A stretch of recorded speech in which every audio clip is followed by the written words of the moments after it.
Hello everyone. రీసెంట్గా UPSC 186 drug inspector పోస్ట్కి notification release చేసింది. Okay, so huge notification. But దీంట్లో కొన్ని డౌట్స్ ఉన్నాయని చాలామంది అడుగుతున్నారు. ఓకే, సో ఆ డౌట్స్ అన్నిటినీ విత్ ఎవిడెన్స్, సర్క్యులర్స్, డాక్యుమెంటల్ ఎవిడెన్స్తో మీకు ఎక్స్ప్లెయిన్ చేస్తాను ఈ వీడియోలో. సో లాస్ట్ వరకు చూడండి, అన్ని డౌట్స్ మోస్ట్లీ క్లారిఫై అవుతాయి. ఓకే, సో ఇందులో ఉన్న మేజర్ డౌట్స్, ఫస్ట్ది పీసీఐ మ్యాండేటరీయా, సెకండ్ ఎక్స్పీరియన్స్ రిక్వైర్డా, థర్డ్ ఇంటర్వ్యూ ఉంటుందా, ఫోర్త్ క్యాస్ట్ సర్టిఫికేట్స్ ఓల్డ్ కావాలా న్యూ కావాలా, ఓబీసీ సర్టిఫికేట్ సంబంధించి EWS certificate, seventh age relaxation for OBC, SC and ST. Central government ఎంప్లాయీస్కి కూడా ఏజ్ రిలాక్సేషన్ ఎక్స్ట్రాగా ఉంది. ఓకే, దానికి సంబంధించింది కూడా క్లియర్ నోటిఫికేషన్ ఉంది. అది కూడా మీకు విత్ డాక్యుమెంట్తో సహా చూపిస్తారు. Eighth B Pharm final year eligibility ఉందా. Ninth doubt Pharm D eligibility. 10th doubt ఇది ఆల్ ఇండియా సర్వీసా కాదా, లేదంటే ఏమైనా లోకల్ నాన్ లోకల్ ఉంటుందా, పోస్టింగ్ లొకేషన్ ఎక్కడ ఉంటుంది. సో 11th ఎగ్జామ్ సిటీస్ ఎక్కడెక్కడ ఉన్నాయి, centres. 12th is syllabus. Okay, so ఈ రిలవెంట్ క్వశ్చన్స్ అన్నిటికీ నేను క్లారిఫై చేస్తాను. ఫస్ట్ క్వశ్చన్, పీసీఐ మ్యాండేటరీ అంటే నో. సో వెరీ క్లియర్, చాలాసార్లు చెప్పాను. పీసీఐ సర్టిఫికేట్ అనేది ఓన్లీ ఫార్మసిస్ట్ జాబ్స్కి మాత్రమే అవసరం, డ్రగ్ ఇన్స్పెక్టర్ జాబ్కి అవసరం లేదు. ఓకే, సెకండ్ డౌట్, ఎక్స్పీరియన్స్ రిక్వైర్డా. So experience no need of any experience. క్లియర్గా నోటిఫికేషన్లో బీఫార్మసీ ఆర్ బీఫార్మసీ మాత్రమే ఇచ్చారు. ఓకే, సో కాబట్టి ఎక్స్పీరియన్స్ అనేది అక్కడ ఏమీ మెన్షన్ చేయలేదు. No need of any experience. Freshers కూడా ఎలిజిబులే. ఓకే, నెక్స్ట్ ఇంటర్వ్యూ ఉంటుందా అంటే ఎస్, ఇంటర్వ్యూ ఉంటుంది. సో ఫైనల్ మెరిట్ మనకి ఎగ్జామ్లో వచ్చిన మార్క్స్ ప్లస్ ఇంటర్వ్యూలో వచ్చిన మార్క్స్ రెండింటిని కలిపి ఫైనల్ మెరిట్ అనేది మీకు తీస్తారనమాట. సో సెలక్షన్ అనేది రెండింటిలో కలిపి ఉంటుంది. Okay, next fourth question, caste certificate old కావాలా న్యూ కావాలా అన్నారు. సో ఎస్సీ ఎస్టీ క్యాండిడేట్స్కి ఓల్డ్ అయినా కూడా సరిపోతుంది. ఓల్డ్ సర్టిఫికేట్ ఎప్పుడు తీసుకున్నా సరే అది వ్యాలిడ్, దీన్ని మీరు అప్లై చేసుకోవచ్చు ఓల్డ్ సర్టిఫికేట్తో. బట్ ఓబీసీ ఈడబ్ల్యూఎస్ మాత్రం రెండింటికి కూడా న్యూ సర్టిఫికేట్స్ కావాలి. ఎందుకంటే ఓబీసీ కానీ లేదా ఈడబ్ల్యూఎస్ ఎకనామికల్ వీకర్ సెక్షన్ అంటే ఓసీ వాళ్ళకి ఇస్తారు. సో ఈ సర్టిఫికేట్స్ రెండు కూడా మనకు ఫ్యామిలీకి వచ్చి ఇన్కమ్ బేసిస్తో ఇస్తారు కాబట్టి ఇవి రెండు కూడా న్యూ. అంటే ఈ ఇయర్ ఏప్రిల్ 1 తర్వాత, ఏప్రిల్ 1, 2026 తర్వాత మాత్రమే తీసుకొని ఉండాలి. అలా అయితేనే వాటికి క్లియర్ వ్యాలిడిటీ ఉంటుంది. అది కూడా 8 lakhs కంటే తక్కువ ఇన్కమ్ ఉంటే మాత్రమే మనకి ఈడబ్ల్యూఎస్ కానీ ఓబీసీ కానీ ఇస్తారు.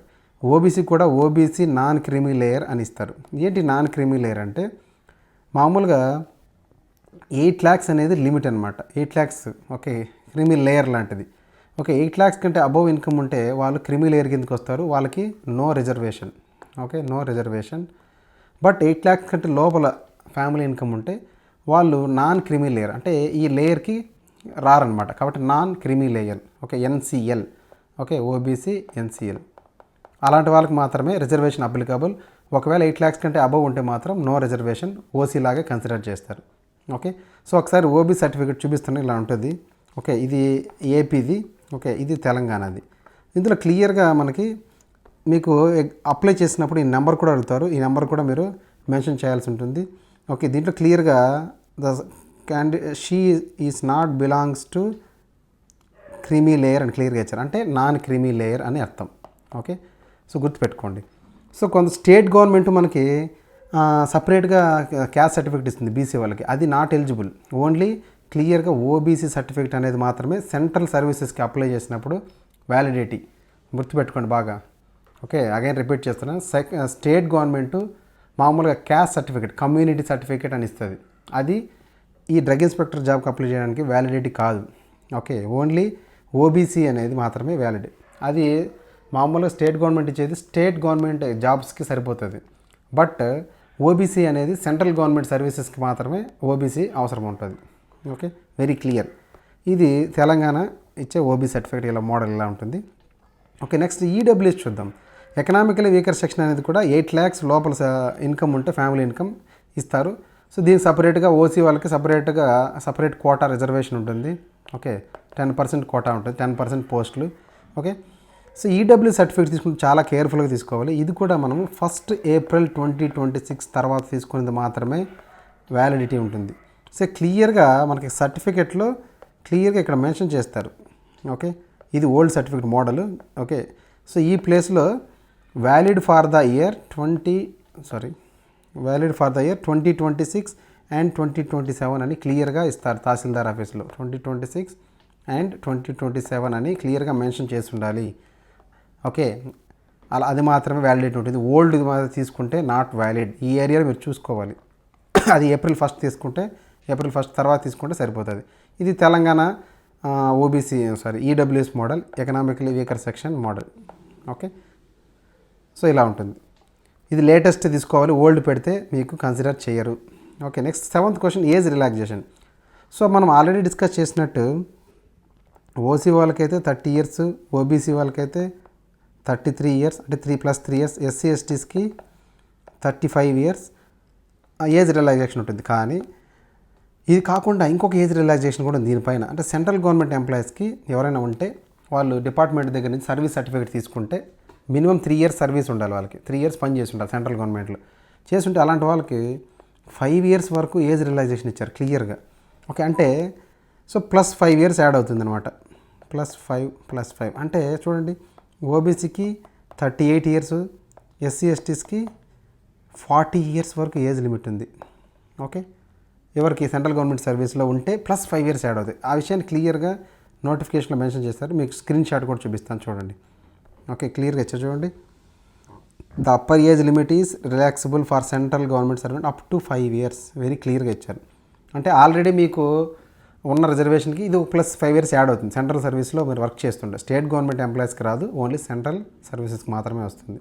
ఓకే, సో సింపుల్గా చెప్పాలంటే సెంట్రల్ గవర్నమెంట్ సర్వీస్లో ఎవరైనా వర్క్ చేస్తుంటే ఓబీసీ వాళ్ళకి 30 years, ఓకే, ఎస్సీ ఎస్టీస్కి 40 years వరకు ఏజ్ రిలాక్సేషన్ ఉంటుంది. కాకపోతే మీరు డిపార్ట్మెంట్ దగ్గర నుంచి సర్వీస్ సర్టిఫికేట్ తీసుకోవాలి, అంటే ఎక్స్పీరియన్స్ సర్టిఫికేట్ తీసుకోవాలి.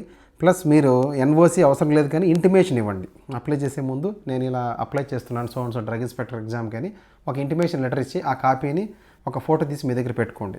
ఎందుకంటే జాబ్ వచ్చిన తర్వాత ఎన్ఓసి కోసం అప్లై చేసినప్పుడు రిలీవింగ్ కోసం వాళ్ళు అడుగుతారు మీరు ఇంటిమేట్ చేశారా లేదంటే, అప్పుడు చాలా ప్రాబ్లం అవుతుంది. ఒక ఎన్ఓసి ఇవ్వరు. ఓకే, సో వాళ్ళకి ఇంటిమేషన్ లెటర్ మాత్రం ఇవ్వండి, మర్చిపోవద్దు. Next B Pharm 8th question, is B Pharm final student eligible అంటే no. B Pharm final students eligible లేదు. బీఫామ్ ఆర్ ఫామ్ డి వాళ్ళు ఎలిజిబుల్ లేదు. ఓకే, ఫైనల్ ఇయర్లో ఉంటే ఎలిజిబుల్ లేదు. నీకు ఎప్పుడు ఎలిజిబిలిటీ వస్తుందంటే బీఫామ్ కానీ ఫామ్ డి కంప్లీట్ అయిపోయి ప్రొవిజనల్ సర్టిఫికేట్ ఉండాలి మన దగ్గర. అట్లీస్ట్ ప్రొవిజనల్, కాన్వకేషన్ అవసరం లేదు, కానీ provisional plus marks memos compulsory మన దగ్గర ఉండాలి. Next 9th question, Pharm D eligibility. Pharm D eligibility 100% ఉంది. ఓకే, అక్కడ మెన్షన్ చేయకపోయినా నోటిఫికేషన్లో ఉంటుంది. ఎందుకంటే PCI 2022లో మనకు ఒక సర్క్యులర్ని ఇచ్చింది. ఆ సర్క్యులర్ మీకు చూపిస్తాను. ఆ సర్క్యులర్ ప్రకారం ఫామ్ డి వాళ్ళు ఆటోమేటిక్గా ఎలిజిబిలిటీ ఉంది. చూడండి, ఇక్కడ 2022లో ఇచ్చినారు. ఓకే, ఇందులో ఇచ్చిన ప్రకారం చూస్తే సీ హియర్ క్లియర్గా deciding that person holding Form D qualification being higher qualification shall automatically become eligible for appointment to various posts where a person holding diploma in pharmacy, bachelor of pharmacy, master of pharmacy is eligible to be appointed. అంటే D.Pharm, B.Pharm, M.Pharm.C వాళ్ళు దేనికైతే eligibility ఉంటారో form D వాళ్ళు కూడా ఆటోమేటిక్గా వాటికి eligibility ఉంటారని circular ఇచ్చింది. ఈ సర్క్యులర్ కూడా మీకు డిస్క్రిప్షన్లో PDF లింక్ ఇస్తా, డౌన్లోడ్ చేసి పెట్టుకోండి. Okay, 100% eligible. దాన్ని మళ్ళీ అగైన్ అండ్ అగైన్ మీరు డౌట్ పడాల్సిన పని లేదు. ఓకే, ఈ సర్క్యులర్ కూడా మీకు డిస్క్రిప్షన్లో ఇస్తాను, PDF డౌన్లోడ్ చేసుకోండి. Okay, so that is about Pharm D eligibility. Okay, so Pharm D eligibility పక్కా ఉంది, అప్లై చేసుకోండి. 10th క్వశ్చన్, ఆల్ ఇండియా సర్వీసా అంటే ఎస్. CDSCO డ్రగ్ ఇన్స్పెక్టర్ అనేది ఆల్ ఇండియా సర్వీస్. ఇండియాలో ఎక్కడైనా పోస్టింగ్ ఉంటుంది. ఫస్ట్ పోస్టింగ్ మాత్రం లొకేషన్ మేబీ ఢిల్లీ ఉండొచ్చు. దాని తర్వాత దాని బ్రాంచెస్ ఉన్నాయి, లైక్ చెన్నై, హైదరాబాద్, బెంగళూరు ఇలాంటి చోట మనకి ట్రాన్స్ఫర్ ఉంటుంది. మోస్ట్లీ 3 yearsకి ఒకసారి ఉంటుంది, నాకు తెలిసిన వాళ్ళు చెప్పారు.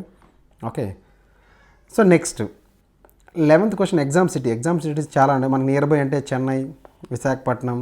ఓకే, ఇంకొన్ని మీకు నియర్ బై ఏది ఉంటే అది మీరు ఒకసారి చూసుకోండి. ఓకే, ఈ వాళ్ళు ఇచ్చిన సెంటర్స్ అన్నీ నియర్ బై ఏది ఉంటే అది పెట్టేసండి. ఓకే, సో కొంచెం దూరము దగ్గర అనుకోవద్దండి. ఇది చాలా క్రూషియల్ గోల్డెన్ ఆపర్చునిటీ కాబట్టి కొంచెం దూరమైనా సరే ఒకరోజు ముందే వెళ్ళి ఎగ్జామ్ రాసుకోవచ్చు, నో ప్రాబ్లం. మీకు కొంచెం నియర్గా ఉన్న సెంటర్ని కన్వీనియంట్గా ఉన్నదాన్ని పెట్టుకోండి.